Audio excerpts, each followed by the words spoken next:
नमस्कार दोस्तों। हम भारतीय राज्य व्यवस्था का एक नया सीरीज चलाने वाले हैं। हालांकि ये अभी प्रायोगिक है। आप लोगों के रिस्पांस पे तय करेगा कि इस जो है श्रृंखला को हम कैसे आगे बढ़ाएं, इसमें क्या नई चीज़ें ऐड करें और क्या आपके लिए ज़्यादा हितकर होगा। तो मैं उम्मीद करता हूं कि आप लोग इसमें हमने 10 प्रश्नों को ऐड किया है और ये 10 प्रश्न जो होंगे एक चैप्टर का प्रतिनिधित्व करेंगे। अर्थात जैसे जो आपके पॉलिटी का बुक है, पॉलिटी की एम लक्ष्मीकांत के, जो सर्वाधिक प्रमाणित है और काफ़ी प्रसिद्ध भी है। लगभग सभी परीक्षाओं में यहाँ से प्रश्न बन रहे हैं। खासकर अगर आप यूपीएससी की तो बात ही छोड़ दीजिए, यहाँ से तो कहा भी जाता है कि ये गीता है यूपीएससी के लिए, पॉलिटी के लिए। लेकिन अगर आप हाल फिलहाल में देख रहे हैं, चाहे आप उत्तर प्रदेश पीसीएस, चाहे बिहार पीसीएस, चाहे अन्य राज्यों का देखें या फिर वनडे एग्जाम के लिए भी अगर देखें, तो यहाँ से प्रश्न आपके बाहर नहीं जाने वाले हैं। तो हमने एक नया प्रयोग के तौर पे देखा है, करना चाह रहे हैं कि 10 प्रश्न इसमें लेके आएंगे। देखिए, ज़्यादा लंबी वीडियो होने से उबाऊ हो जाती है। बहुत सारी यूट्यूब पर वीडियो हैं, लंबी लंबी वीडियो पड़ी हैं, लेकिन यहाँ पर हम केवल 10 प्रश्न लाएंगे और उन प्रश्नों के माध्यम से हम व्याख्या करेंगे। देखिए, अभी अगर आगे आप लोगों का रिस्पांस, जैसा कि मैं पहले बोल दिया कि अगर रिस्पांस आपका बहुत अच्छा रहा तो आगे हम इसी में व्याख्या ऐड भी करते जाएंगे। लेकिन अभी हम उसको व्याख्या को पीडीएफ फॉर्मेट में नहीं बना रहे हैं, केवल हम प्रश्नों को बनाएंगे और उन प्रश्नों को डिस्कस करते हुए आपके साथ आगे बढ़ेंगे। तो यहाँ पर देखना यह है कि आप लोगों को ये कैसा लगता है। आप लोगों के फीडबैक पे निर्भर करेगा कि इस वीडियो का फ्यूचर क्या होगा या इस श्रृंखला का फ्यूचर क्या होगा, क्योंकि आफ्टर ऑल ये वीडियो आप ही के लिए होती है और हम जितनी भी मेहनत इस पे करने वाले हैं केवल इस बिहाफ पे करेंगे कि आप लोगों के लिए ये लाभदायक होगा और रुचिकर भी रहेगा। तो चलिए हम यह प्रयोग अपना प्रारंभ करते हैं और देखते हैं कि इसका आपके लिए कितना जो है ये कितना आपके लिए फ़ायदेमंद साबित हो रहा है। 10 प्रश्न रहेंगे और प्रश्नों की जो प्रकृति होगी ऐसी होगी कि वनडे एग्जाम में भी आपके लिए काम दे। साथ ही साथ आप अगर किसी राज्य लोक सेवा आयोग या सेंट्रल के लोक सेवा आयोग की परीक्षा में बैठ रहे हैं तो वहाँ भी आपके लिए ये हेल्पफुल हो। तो हमारी पहली स्लाइड का पहला प्रश्न आ रहा है आपके लिए। इसमें हम देख रहे हैं प्रश्न क्या कह रहा है कि निम्नलिखित विशेषताएं किस अधिनियम से संबंधित हैं। तो यहाँ सबसे पहले मैं आपको बता देना चाहता हूँ कि इस प्रश्न पर बढ़ें उससे पहले थोड़ा हम भूमिका जान लेते हैं। भूमिका इसकी जानना इसलिए ज़रूरी है क्योंकि ऐतिहासिक पृष्ठभूमि जानना, थोड़ा सा हिस्टोरिकल बैकग्राउंड से क्या होता है, चीज़ें ज़्यादा स्पष्ट होने लगती हैं। देखिए, हो क्या रहा है कि विभिन्न 15वीं 16वीं शताब्दी के बीच में बहुत सारी जो है ईस्ट इंडिया कंपनी आती हैं। यहाँ पे बहुत सारी यूरोपीय कंपनियां यहाँ पे व्यापार करने के उद्देश्य से आती हैं। उन्हीं में एक रहती है ब्रिटिश ईस्ट इंडिया कंपनी। वो 1600 ईस्वी में यहाँ व्यापार करने के लिए आती है। वहाँ उस समय महारानी एलिजाबेथ जो है प्रथम, वो वहाँ की रानी रहती हैं। उन्होंने इनको अधिकार पत्र दिया, एकाधिकार दिया वो पूरब के साथ व्यापार करने का, और कंपनी यहाँ पर आती है।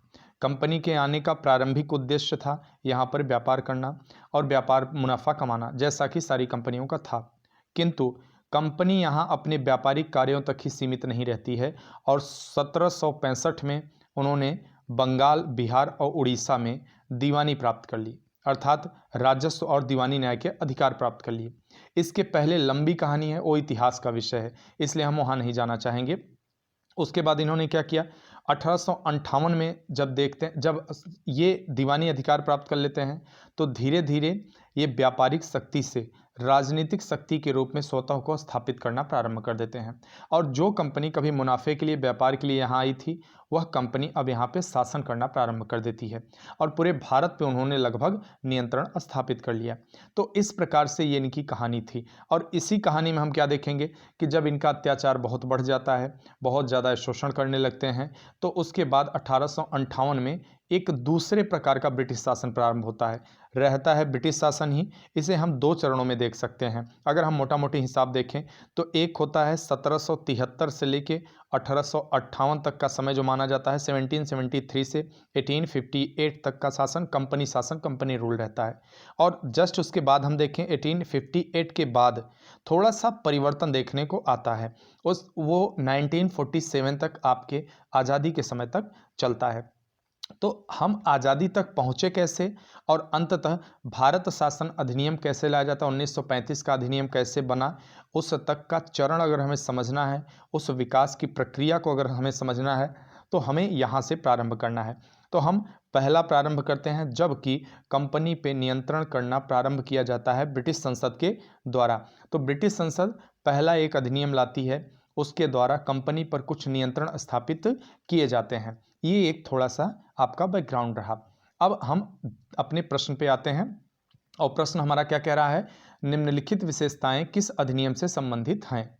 किस अधिनियम से संबंधित है आपका, पहले देखते हैं विशेषताएं कौन कौन सी हैं। तो विशेषताओं में क्या कहा जा रहा है, कंपनी के प्रशासनिक और राजनीतिक कार्यों को मान्यता दी गई। दूसरा है केंद्रीय प्रशासन की नींव रखी गई। तीसरा है कलकत्ता में एक उच्चतम न्यायालय की स्थापना की गई। चौथा है कंपनी के कर्मचारियों के निजी व्यापार और रिश्वत, उपहार आदि पर प्रतिबंध लगा दिया गया। यह 4 प्रकार के कार्य किए गए। इन चारों प्रकार के कार्यों को जो किया गया किस अधिनियम के तहत किया गया था। तो नीचे आपके ऑप्शन है रेगुलेटिंग एक्ट 1773 और 1786 का अधिनियम और 1793 का चार्टर एक्ट, या इनमें से कोई नहीं। आपको कोई एक विकल्प यहाँ चुनना है। तो हम देखते हैं यहाँ पर आपका विकल्प ए सही है, 1773 का रेगुलेटिंग एक्ट। अब इसमें देखते हैं होता क्या है कि इसका बड़ा संवैधानिक महत्व होता है। इसमें क्या किया जाता है कि कंपनी के कार्यों को नियमित और नियंत्रित करने की दिशा में यह पहला कदम उठाया जाता है। इसके द्वारा क्या होता है, कंपनी के प्रशासनिक और राजनीतिक कार्यों को मान्यता दी जाती है। इसके द्वारा भारत में केंद्रीय प्रशासन की नींव रखी जाती है, रेगुलेटिंग एक्ट 1773 के द्वारा। और इसी में ऐसा प्रावधान किया जाता है कि बंगाल के गवर्नर का जो है, बंगाल का जो गवर्नर होता है उसको अब बंगाल का गवर्नर जनरल कहा जाने लगा। 4 सदस्यीय उसकी परिषद बनाई जाती है जो उसकी सहायता के लिए होती है। और पहला गवर्नर ऐसा वारेन हेस्टिंग था। वारेन हेस्टिंग ऐसा पहला गवर्नर था। उसके अलावा इसमें क्या होता है कि मद्रास, बम्बई बंगाल के गवर्नर जनरल के अधीन कर दिए जाते हैं। इससे पहले ये सभी स्वतंत्र होते थे। इसी अधिनियम के तहत, इसी एक्ट के तहत, अधिनियम नहीं कहेंगे इसे, सॉरी, इसे एक्ट ही कहेंगे अभी। तो इसमें क्या होता है, 1774 में 1700 देखिए ये क्या है, 1774 में कलकत्ता में एक उच्चतम न्यायालय की स्थापना की जाती है इसी एक्ट के तहत। हालांकि यह उच्चतम न्यायालय की अधिकारिता पूरा भारत नहीं रहता और यह आधुनिक सुप्रीम कोर्ट की तरह नहीं था। इसका मुख्य काम कंपनी और भारतीयों के बीच छोटे मोटे डिस्प्यूट को सॉल्व करना था और इसकी अधिकारिता केवल प्रेसिडेंसियों तक सीमित थी। इसके अलावा क्या किया गया था, बाकी जो उपरोक्त दिए गए हैं ऑप्शन सारे सही हैं।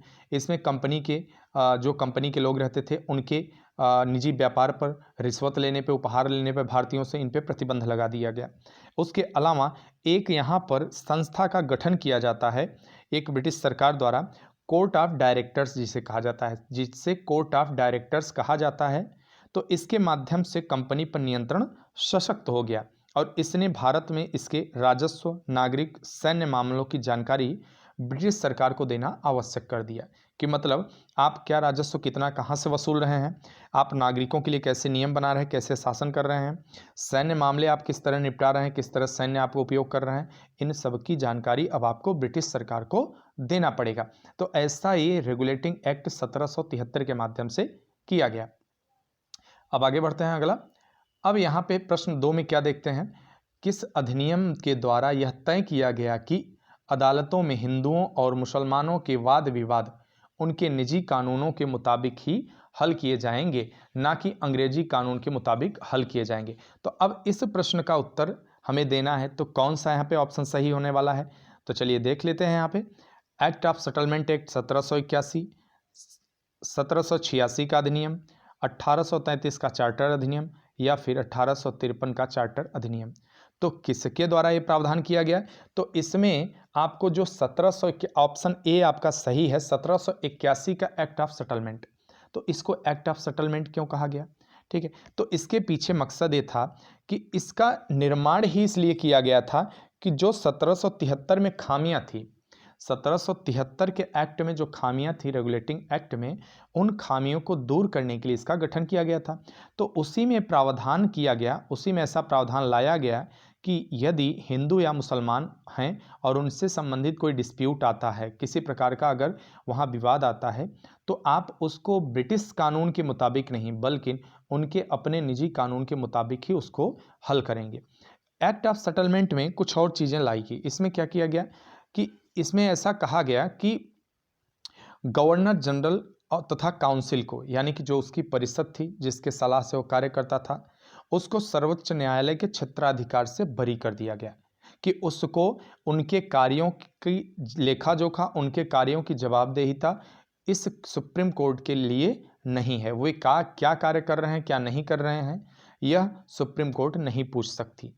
यह किया गया। दूसरा कार्य, राजस्व संबंधी मामलों तथा राजस्व वसूली से जुड़े मामलों को भी सर्वोच्च न्यायालय के क्षेत्राधिकार से बाहर कर दिया गया। तो यह आपका एक्ट ऑफ सेटलमेंट के तहत किया गया। हालांकि इस एक्ट ऑफ सेटलमेंट का बहुत ज़्यादा महत्व तो नहीं है, लेकिन आपको जानकारी होनी चाहिए। अगला देखते हैं। अगला है, कौन से अधिनियम एक्ट चार्टर द्वारा ईसाई मिशनरियों को भारत आकर धर्म प्रचार करने की अनुमति दी गई। अब ये महत्वपूर्ण हो जाता है। तो किसके द्वारा दिया गया? इसमें आपको दिया गया ऑप्शन चार्टर एक्ट 1783 के द्वारा, चार्टर एक्ट 1813 के द्वारा, या पिट्स इंडिया एक्ट 1784 के द्वारा, या इनमें से कोई नहीं। तो यहाँ आपको बताना है कौन सा सही है इसमें। तो यहाँ आपका ऑप्शन बी सही है। ऑप्शन आपका यहाँ केवल बी सही जाता है, 1813 के चार्टर के द्वारा। 1813 के चार्टर में क्या किया गया कि पहले क्या था, देखिए जो कंपनियां पहले आई थी, जैसे पुर्तगीज वगैरह आए प्रारंभ में, तो जब पुर्तगीज आए तो उनका मकसद दो था। पहला तो ये था कि व्यापार मुनाफा कमाना पर्याप्त मात्रा में, दूसरा था ईसाई धर्म का प्रचार करना। लेकिन उनकी असफलताओं से, देखिए अंग्रेज बाद में आए उनके, तो उन्होंने अपने से पीछे आने वाले जितने भी यूरोपीय आए, उन्होंने क्या गलतियां की उनसे बहुत सीखे। ये ब्रिटिश बड़े चालाक होते थे। देखिए एक छोटा आइलैंड कंट्री होते हुए विश्व के, आप उस समय देखिए तो बहुत सारे देशों पे राज किया इसने, बहुत सारे देशों पे राज किया। आप कॉमनवेल्थ गेम देख लीजिए, कॉमनवेल्थ जो देश हैं, कंट्री हैं, कॉमनवेल्थ संगठन में जितने देश हैं उन पे कभी ब्रिटेन ने शासन किया था। तो आप उठा के देख लीजिए लिस्ट, एक छोटा सा आइलैंड कंट्री कैसे शासन कर लिया, केवल दिमाग से। इनके पास ये सोचते समझते थे हर चीज़ को, बाकायदे रणनीति बनाकर हर कार्य किया करते थे। तो यहाँ पर क्या हुआ कि वे पहले देखे कि नहीं, भारतीयों के मामले में अगर धर्म के मामले में हस्तक्षेप करेंगे तुरंत, तो हम इनसे खिलाफ हो जाएंगे हमारे, और हमारा शासन शायद अच्छे से न चल पाए। इसलिए इन्होंने पहले ऐसी कोई हरकत नहीं की। लेकिन 1813 में इन्होंने मिशनरियों की इजाज़त दे दी कि आप लोग आइए और यहाँ पर धर्म प्रचार आदि का कार्य प्रारंभ करिए। इसके अलावा 1813 में कुछ और चीज़ें होकर आई थी। वो क्या था? कंपनी के व्यापार एकाधिकार को समाप्त कर दिया गया। कंपनी बहुत अत्यधिक मुनाफा बना रही थी। अब ब्रिटेन में भी लॉबिंग चल रही थी कि भाई हमें भी आदेश दिया, चूंकि कंपनी को एकाधिकार प्राप्त था कि आप पूरब के साथ केवल आप व्यापार करोगे और कंपनियां नहीं करेंगी। तो अब इनके व्यापार को बाकी व्यापारी भी दबाव देने लगे ब्रिटिश गवर्नमेंट पे। तो उन्होंने क्या किया कि इनके एकाधिकार को समाप्त कर दिया और सभी ब्रिटिश कंपनियों के लिए खोल दिया गया। लेकिन इस कानून में एक चीज़ रखा गया, ब्रिटिश जो ईस्ट इंडिया कंपनी थी उसको कहा गया कि आप चाय का व्यापार और चीन जो देश है, चीन, चाइना के साथ व्यापार पर आपका एकाधिकार बना रहेगा, उस पर आपको कोई जो है दखलंदाजी कोई नहीं करेगा इसमें। तो यह एक प्रावधान किया गया। इसके अलावा भारत में कंपनी शासित क्षेत्रों पर ब्रिटेन के राजा की प्रभुता को प्रकट व स्थापित कर दिया गया, जो कंपनी शासित क्षेत्र थे। इसके अलावा एक और कार्य किया गया, ब्रिटिश इलाकों में जो रहने वाले थे उनके बीच पश्चिमी शिक्षा के प्रचार प्रसार की व्यवस्था की गई।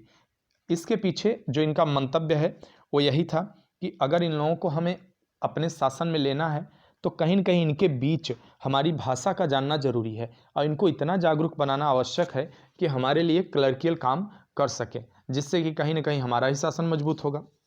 तो ये 1813 चार्टर से संबंधित कुछ तथ्य यहाँ पे थे। अब आगे बढ़ते हैं। अगला प्रश्न संख्या 4 क्या कह रहा है? तो प्रश्न संख्या 4 में हम देखते हैं द्वैध शासन।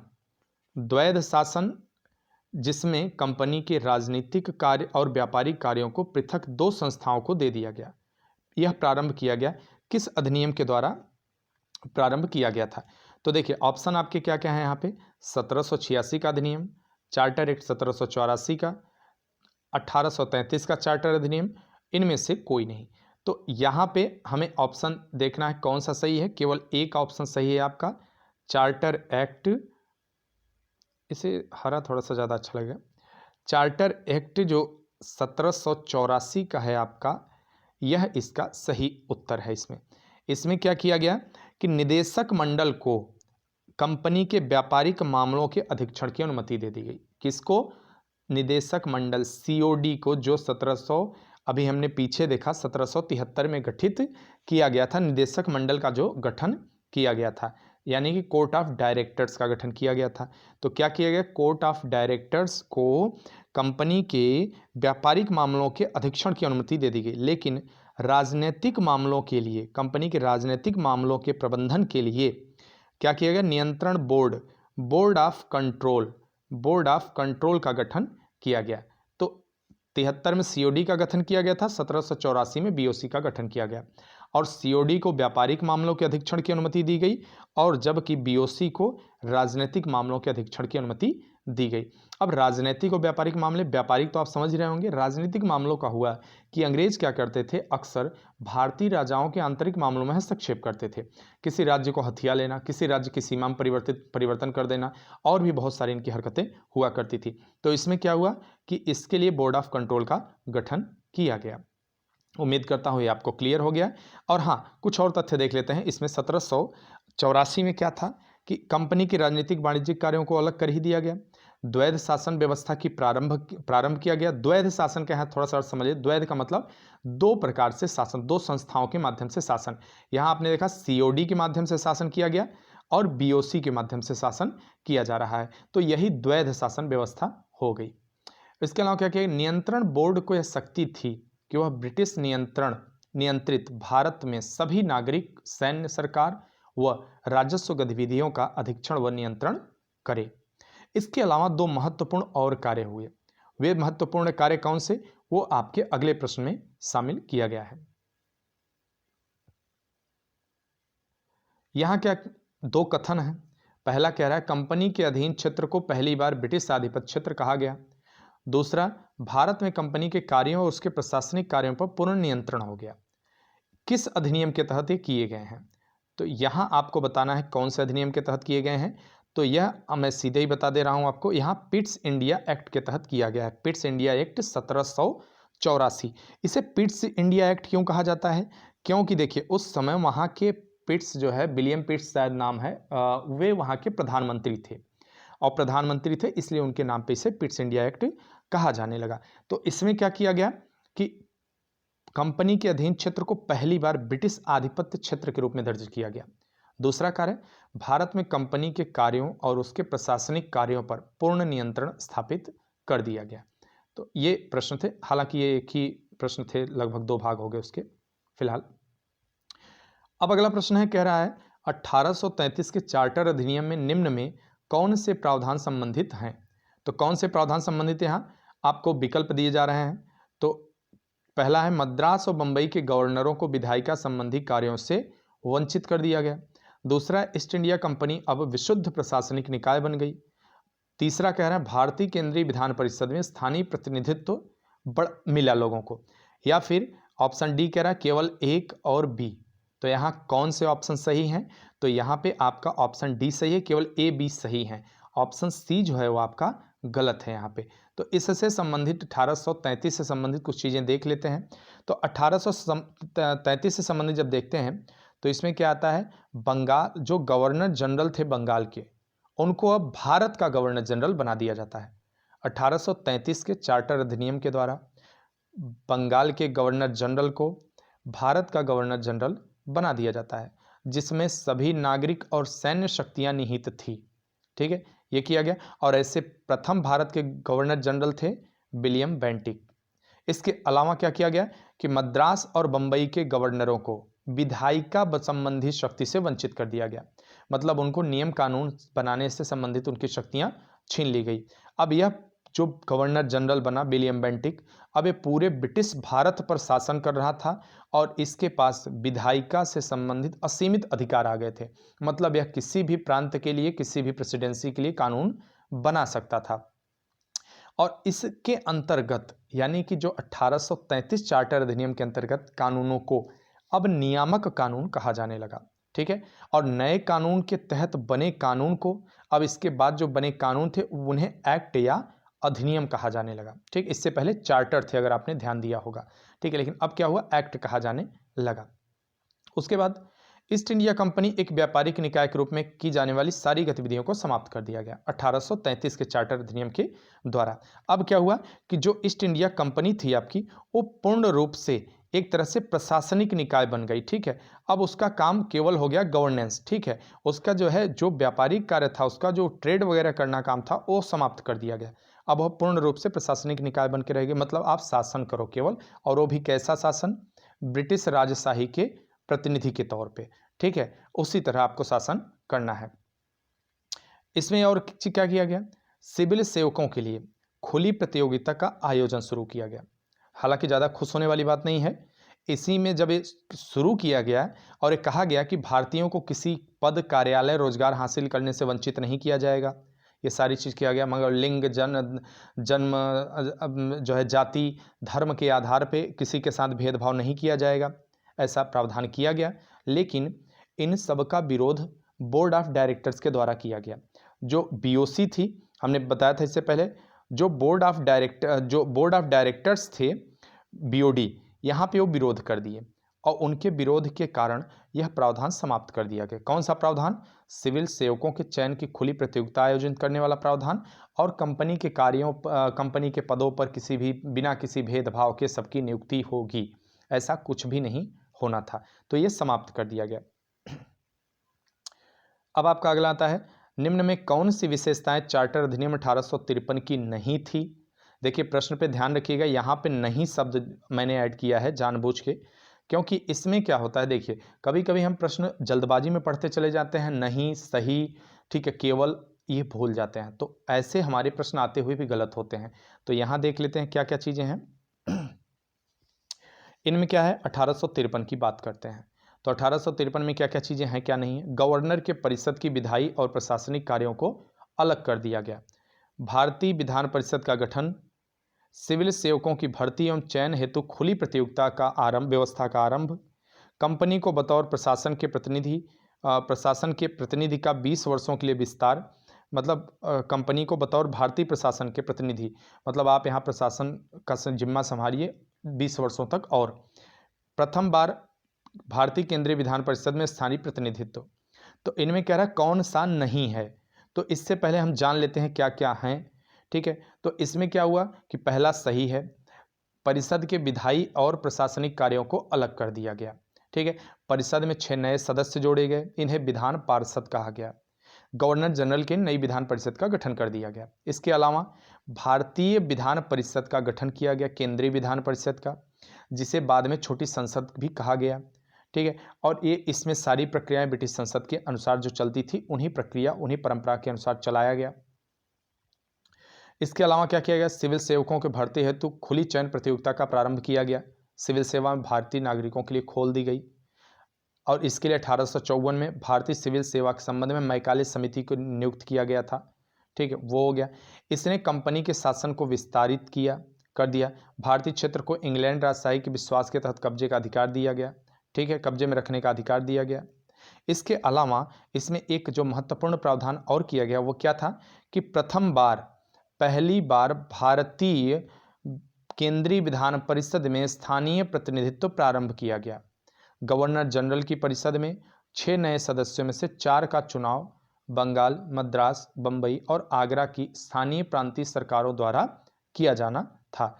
तो इसमें हम देखते हैं, अगर जो मैंने बताया उसके मुताबिक आपके ऑप्शन ए है, बी है, 2 है, तीसरा भी है, चौथा नहीं है, लेकिन पांचवा है। तो यहाँ आपका ऑप्शन डी सही होने वाला है यहाँ पे। तो ऑप्शन डी जो है ये आपका सही उत्तर है इसका।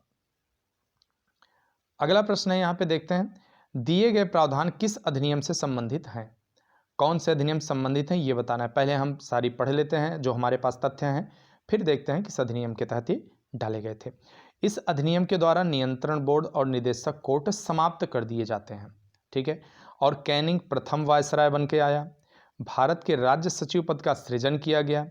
भारत सचिव की सहायता के 15 सदस्यीय परिषद का गठन किया गया।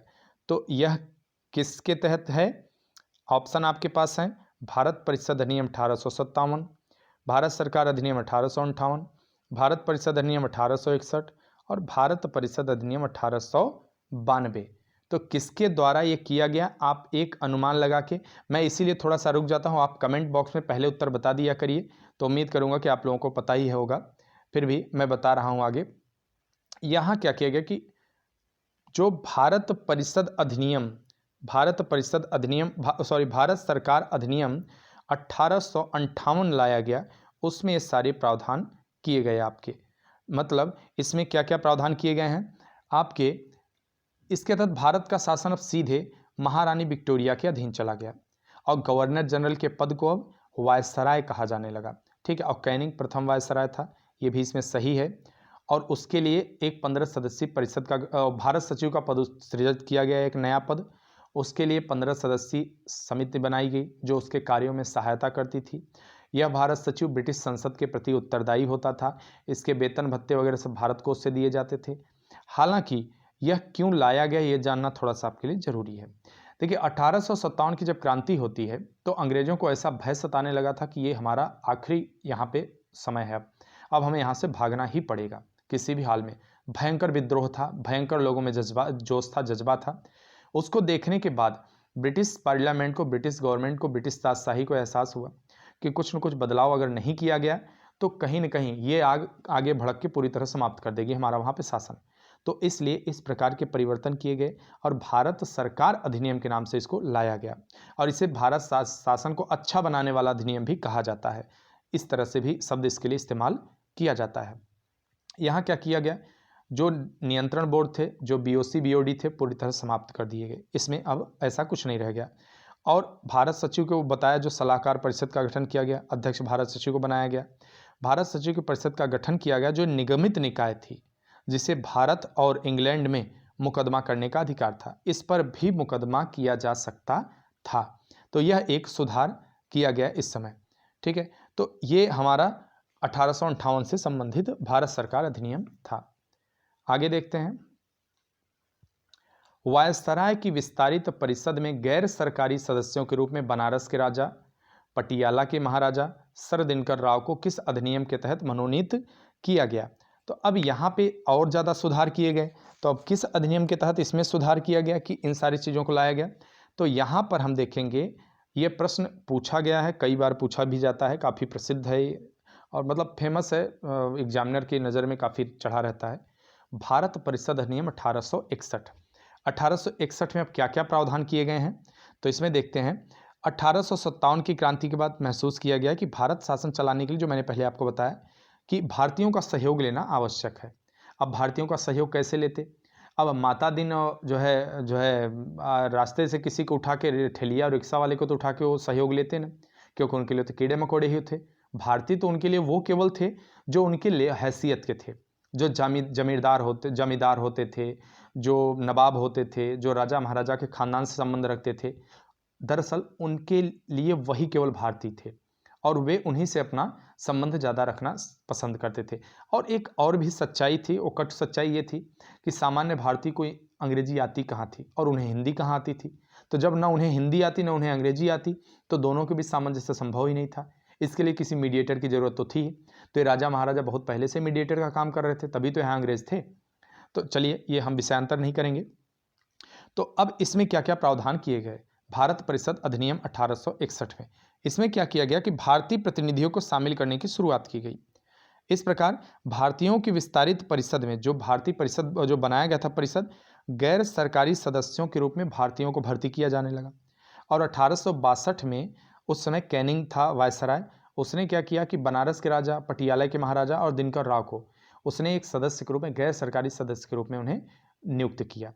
उसके अलावा क्या किया गया कि इसमें जो आप देखेंगे कि इससे पहले केंद्रीकरण की प्रक्रिया में मद्रास और बंबई से विधायी कानून बनाने की प्रक्रिया छीन ली गई थी, विधायी शक्तियां छीन ली गई थी। अब यहाँ से क्या हुआ, वे विधायी शक्तियां पुनः उन्हें वापस लौटा दी गई। तो मद्रास और बंबई को पुनः विधि बनाने का अधिकार दे दिया गया।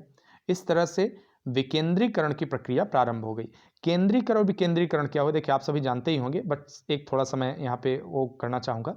जैसे ये केंद्र है, तो अब इस तरफ ये क्या हो गया, तो अब यहाँ पे इस तरफ बढ़ना, केंद्र की तरफ बढ़ना, ठीक है, ये क्या हुआ? केंद्रीकरण। मतलब बाहर से शक्तियों को छीन के हम अंदर की तरफ किसी एक वस्तु में, किसी एक व्यक्ति में, किसी एक संस्था में निहित कर दें, तो ये क्या हुआ? केंद्रीकरण की प्रक्रिया कहलाएगी। लेकिन अब यहीं पे अगर हम देखें, विकेंद्रीकरण का अर्थ क्या हुआ? जस्ट इसके अपोजिट। मतलब यहां क्या हो जाएगा कि केंद्र से बाहर की तरफ, मतलब जो शक्तियां किसी एक व्यक्ति, एक संस्था में निहित हैं, उनको विभिन्न प्रकार की अदर संस्थाओं में विभिन्न प्रकार के दूसरे व्यक्तियों को स्थानांतरित कर देना सहयोग के उद्देश्य से, प्रशासन को बेहतर करने के उद्देश्य से, तो ये क्या कहलाएगा? ये विकेंद्रीकरण कहलाएगा। ठीक है, हिंदी में कभी कभी शब्दों के साथ खेला जाता है आयोग द्वारा भी, और परीक्षार्थियों से, खासकर हिंदी माध्यम परीक्षार्थियों को तो बहुत सारी चुनौतियों का सामना करना पड़ रहा है। जो मैं यहाँ प्रश्न बनाया हूँ, सामान्यतः इस तरह के प्रश्नों की जो शब्दावली वहाँ इस्तेमाल नहीं होती है।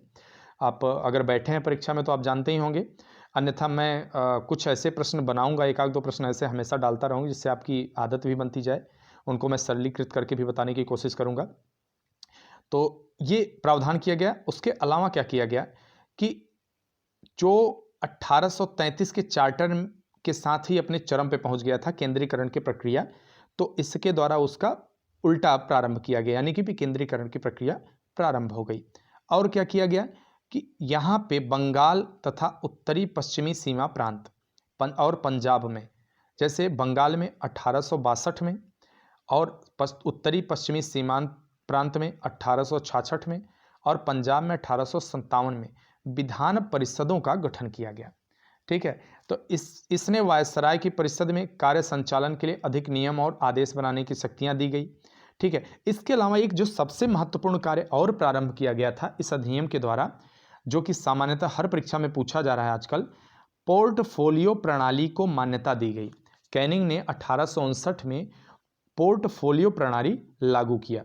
तो अब इसमें क्या किया गया कि जैसे पोर्टफोलियो प्रणाली होती क्या है, एक तरह से विकेंद्रीकरण का ही स्वरूप है। जैसे मान लीजिए कि एक व्यक्ति है, अब एक व्यक्ति है, इसको विभिन्न प्रकार के कार्य करने हैं, शिक्षा संबंधित कार्य करना है, स्वास्थ्य संबंधित कार्य करना है, और जो है नगर नियोजन संबंधित कार्य करना है, और विभिन्न प्रकार के कार्य हैं। तो अब एक ही व्यक्ति करेगा तो उसके ऊपर बोझ ज़्यादा रहता है, उसके ऊपर जिम्मेदारियां ज़्यादा रहेंगी, उसकी कार्य क्षमता प्रभावित हो सकती है, हो सकता है वो निर्णय न ले पाए उतने उचित ढंग से। तो क्या होगा कि एक एक व्यक्ति को बांट दिया जाएगा। ठीक है, इसे सामान्य भाषा में भी बता दे रहा हूं आपको। तो इसे अलग अलग व्यक्तियों को स्थानांतरित कर, जैसे कह दें कि भैया शिक्षा मंत्री आप हो जाओ, स्वास्थ्य मंत्री आप हो जाओ, और जो है सड़क परिवहन मंत्री आप हो जाओ, और जो है कपड़ा टेक्सटाइल मंत्री आप हो जाओ। तब इसमें क्या हुआ कि आप अब समझ चुके होंगे कि जो आज कल का कैबिनेट है, जो आप मंत्रिमंडल होता है अभी, उसी को पोर्टफोलियो कहा जाता है। मतलब एक एक विभाग का अलग अलग व्यक्ति को इंचार्ज बना दिया जाता है, उसको उसका प्रभार दे दिया जाता है।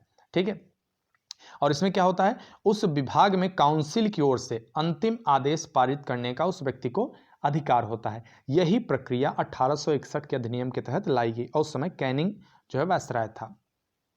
इसके अलावा एक और इसमें किया गया बदलाव, क्या किया गया, एक इसमें किया गया कि वायसराय को जो वायसराय था, आपातकाल में इमरजेंसी के दौरान बिना काउंसिल की संस्तुति के, यानी कि जो काउंसिल कह सकती है, जो उसमें परिषद थी, उसके बिना अनुमति के, बिना उससे पूछे मते अध्यादेश जारी करने का अधिकार उसे था। यानी कि वह उस समय अध्यादेश जारी कर सकता था बिना किसी प्रकार के परमिशन के किसी के। और जो ये अध्यादेश होगा, ये अध्यादेश अध्यादेश की अवधि जो होगी मात्र 6 महीने की थी, यानी कि 6 मंथ के लिए इसका ये अध्यादेश जारी होता था। 6 महीने के लिए वो अध्यादेश लागू रहता था। इस समय कोई ऐसा प्रावधान नहीं था कि हाँ जो है अनुमति लेनी पड़ेगी सदन की बाद में या नहीं लेनी पड़ेगी, ऐसा कुछ नहीं, लेकिन एक 6 महीने जारी रहता था। तो ये आपका 1861 का हो गया। अब हम देखते हैं अंतिम प्रश्न इस श्रृंखला का, और उम्मीद करता हूं कि आपको ये अच्छा लगा होगा वीडियो। तो चलिए पहले देख लेते हैं, फिर थोड़ी सी और बात कर लेंगे। किस अधिनियम के द्वारा विधान परिषद के कार्यों में वृद्धि करके उन्हें बजट पर बहस करने और कार्यपालिका के प्रश्नों का उत्तर देने के लिए अधिकृत किया? तो किसके अंतर्गत किया गया, इसमें आपको बताना है कि पहले हम ऑप्शन देख लेते हैं। ऑप्शन आपके पास हैं, 1892 का भारत परिषद अधिनियम, 1909 का भारत परिषद अधिनियम, भारत शासन अधिनियम 1909। देखिए यहाँ पे थोड़ा सा गड़बड़ हो गया है, तो यहाँ थोड़ा सा आप लोग समझ लीजिएगा। ये रिपीट हो गया टाइप करते वक्त, कैसे हुआ है मेरी समझ तो फिलहाल नहीं आ रहा है। फिलहाल देख लेते हैं। चलिए, क्या किया गया कि विधान परिषद के कार्यों में वृद्धि करके उन्हें बजट पर बहस करने वगैरह के लिए अधिकार दिया गया। तो यहाँ आपका ऑप्शन ए सही है, केवल 1892 में यह अधिकार दिया गया। अब इसमें क्या क्या किया गया देख लेते हैं। इसके माध्यम से केंद्रीय और प्रांतीय विधान परिषदों में जो गैर सरकारी सदस्य थे उनकी संख्या और बढ़ा दी गई। हालांकि एक चीज़ ध्यान रखिएगा, इसमें अभी भी सरकारी सदस्यों का ही बहुमत रहना था, लेकिन अब गैर सरकारी सदस्यों की संख्या थोड़ी सी बढ़ाई जा सकती थी, लेकिन आधे से ज़्यादा नहीं होनी चाहिए।